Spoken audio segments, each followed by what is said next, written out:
بسم اللہ الرحمن الرحیم۔ السلام علیکم دوستو۔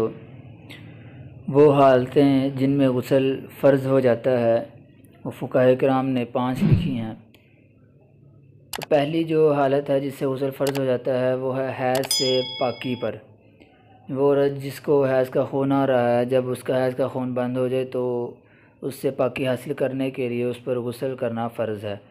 دوسرے نمبر پر نفاس سے پاکی پر غسل فرض ہے، اور تیسرے نمبر پر التقاء ختانین ہو جائے تو اس سے بھی غسل کرنا فرض ہے، یعنی 2 شرمگاہ جو ہے آپس میں مل جائیں تو اس وقت بھی غسل فرض ہو جاتا ہے۔ چوتھی صورت جب خواب میں انزال یعنی احتلام ہو جائے، اس صورت میں بھی غسل کرنا فرض ہو جاتا ہے۔